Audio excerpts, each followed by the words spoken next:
जय जोहार, जय छत्तीसगढ़ साथियों। मैं भी सरगुजा संभाग मुख्यालय अंबिकापुर में हूँ और अभी आप पीछे देख सकते हैं यहाँ पर भारत आदिवासी पार्टी और ऊपर में लिखा है जय जोहार जय आदिवासी। और उसका जो छाप है भारत आदिवासी पार्टी का, ये आपको हॉकी का दिख रहा है। और हमारे साथ में एक फौज है, रिटायर्ड फौजी हैं और जिसको मिलिट्री हम लोग लोकल भाषा में कहते हैं। और आप लोग को पता है कि जब भी जो फौजी होता है बहुत ही मेहनती होता है, संघर्षशील होता है और देश की रक्षा के लिए और अपने लोगों के लिए, अपने राज्य के या देश के लिए काम करते थे। वैसे व्यक्ति हमारे साथ में मौजूद हैं और भारत आदिवासी पार्टी को यहाँ पर सपोर्ट यानी समर्थन देने आए हुए हैं। उनसे हम लोग डायरेक्ट बातचीत करेंगे। पहले जानते हैं उनका परिचय। सर, अपना पहले नाम बताइएगा। जी धन्यवाद सर। जय जोहार जय जय जोहार। छत्तीसगढ़। सर मैं सरगुजा संभाग से हूँ, यहाँ का लोकल निवासी हूँ। जी। और हमारा जो नया पार्टी भारतीय आदिवासी पार्टी यानी बाप पार्टी का आगाज हो रहा है, कुछ नए मुद्दों को लेकर के, कुछ पुराने मुद्दे हैं उनको लेकर के, जो आज तक हमारी राजनीतिक पार्टियों के द्वारा नज़रअंदाज किया जा रहा है और वर्क भी किया जा रहा है, तो उसके ऊपर में जनता संतुष्ट नहीं है। अब ये कई सारे विचारधाराओं को हमें हर पार्टी से लिया, सामने रखा, और कई सारी विचारधाराएं ऐसी हैं जो पार्टियां उसको नज़रअंदाज कर देती हैं।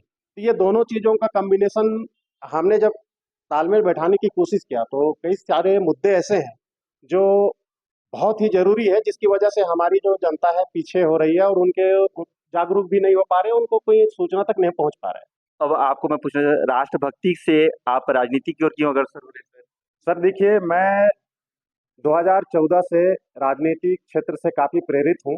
पहले मैं उतना न्यूज़ वगैरह, राजनीतिक वगैरह मंच से दूर रहा, और जॉब करते करते हर चीज़ को मैंने देखते रहा कि हमारे देश में राजनीतिक क्षेत्र में कितना तेजी से विकास हो रहा है। जितना विकास राजनीतिक मंच के ऊपर में ध्यान दिया जा रहा है, उतना विकास जनता के नीचे लेवल स्तर पे कोई विकास नहीं हो पा रहा है। हालांकि योजनाएं, बहुत सारी चीज़ें बन रही हैं, लेकिन हम देश की सीमा पर अगर हम देखें, तो देश की सीमा में जो ज़रूरतें हैं वो भी सफिशिएंट पूरी नहीं हो पाती, जिसकी वजह से आप देख रहे हैं कि हमेशा कुछ ना कुछ ऐसे अनहोनियां होती जा रही हैं कि हम दावे ठोकते हैं कि हमारे देश में, हमारा देश का जो सीमा है सुरक्षित है, लेकिन इतना विकास होने के बावजूद हमारे देश की ना तो सीमाएं सुरक्षित हैं और ना ही हमारी जो गरीब जनताएं हैं वो अपने आप को सुरक्षित महसूस कर पा रही हैं।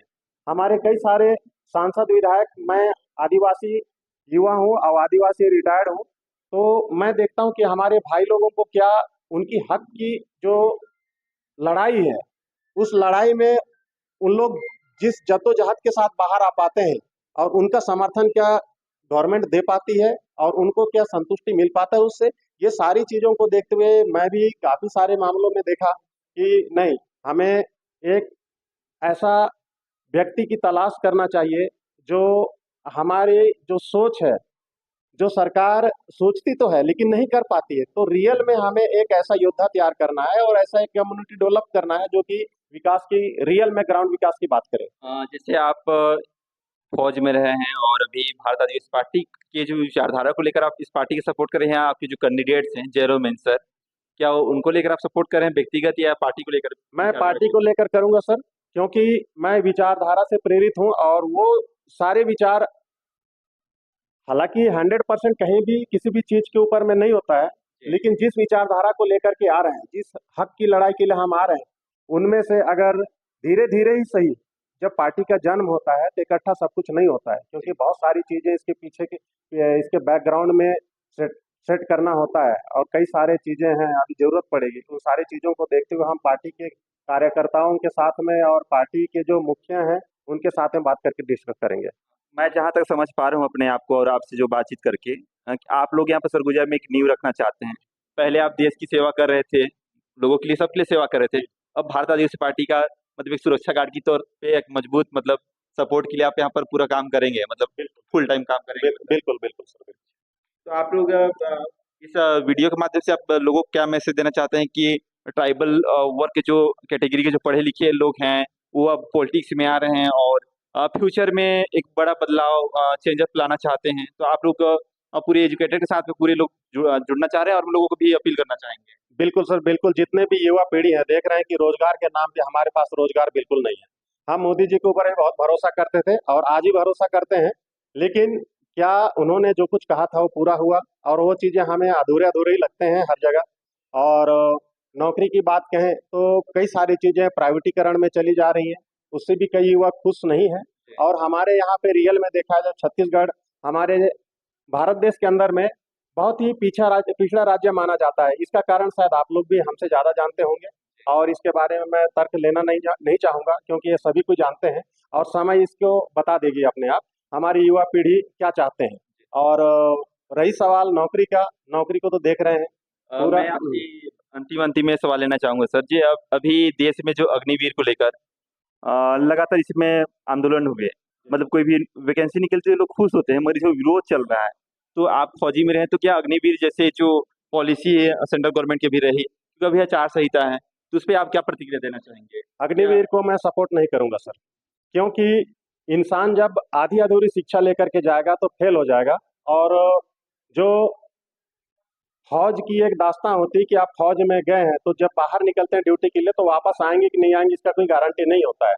और महज 4-5 साल की अगर आप कोई भी चीज को रखेंगे कि इस पीरियड में ये चीज मैं तैयार करके रखूंगा, तो अधूरी लड़ाई में प्रशिक्षित नहीं हो पाता है, कोई भी सोल्जर प्रशिक्षित नहीं हो पाएगा।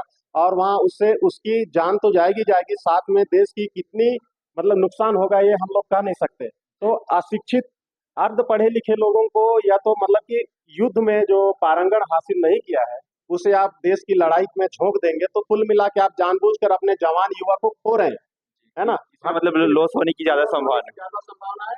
और हमारी जो संपत्ति है इसमें युद्ध में जो भी हमारे बैक सपोर्ट देना पड़ता है, कई सारे चीजों का नुकसान होता है तो होगा ही होगा।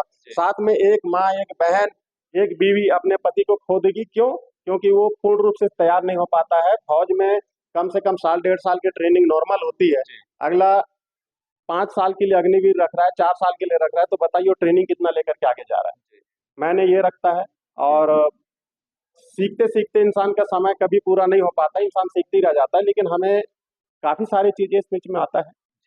तो ये रहे रिटायर्ड फौजी यानी मिलिट्री साहब जी हैं, और इनका कहना जो मैं सवाल कहा अग्निवीर को लेकर और तमाम जो मुद्दे कहे। अब देखिए देश के जो सीमाएं हैं उन पे सेवा दे रहे थे, अब भारत आदिवासी पार्टी में यानी बाप पार्टी में ये सेवा देंगे और लोगों के बीच में जाएंगे। तो जो भी इनसे प्रेरित हो रहे हैं, जो भी लोग, उनसे जुड़ने के लिए आप लोग प्रति कमेंट बॉक्स में जरूर बताइएगा और इस वीडियो को अधिक से अधिक शेयर कीजिएगा। धन्यवाद। जोहार, जय छत्तीसगढ़, जय भारत।